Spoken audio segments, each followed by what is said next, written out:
जिंदाबाद जिंदाबाद जिंदाबाद। आज रेल रोड चक्का जाम रहेगा, जाम रहेगा, जाम रहेगा। आज रेल रोड चक्का जाम रहेगा, जाम रहेगा, जाम रहेगा। आदिवासी सेंगेल अभियान जिंदाबाद जिंदाबाद जिंदाबाद। आदिवासी सेंगेल अभियान जिंदाबाद जिंदाबाद जिंदाबाद। दलकन मुर्मू जिंदाबाद जिंदाबाद जिंदाबाद। दलकन मुर्मू जिंदाबाद जिंदाबाद जिंदाबाद। केंद्र सरकार को सरना रेल रोड चक्का जाम कर रहे हैं।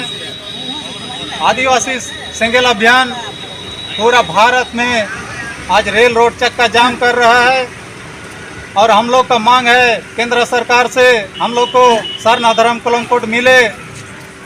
इसके लिए हम लोग पूरा 7 राज्य में रेल रोड चक्का जाम कर रहे हैं और इसका माध्यम से केंद्र सरकार को हम लोग आग्रह करते हैं कि हम लोग को आदिवासियों को सरनाधरम कलम कोड मिले।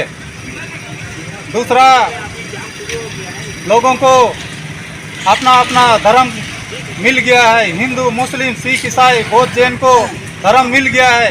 आदिवासी को अभी तक उसका धर्म का मान्यता नहीं मिला है।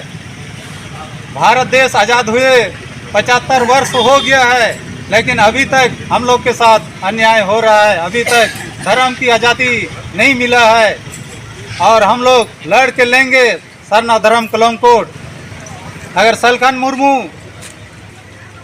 और बोलेगा आगे तो नाकाबंदी भी हम लोग करेंगे। उसके लिए भी हम लोग पूरा तैयारी में हैं। और हम लोग ना हिंदू है, ना मुस्लिम है, ना ईसाई है। हम लोग प्राकृतिक पूजक है, हम लोग मूर्ति पूजक नहीं है। हम लोग को सरनाधरम कोड मिलना चाहिए।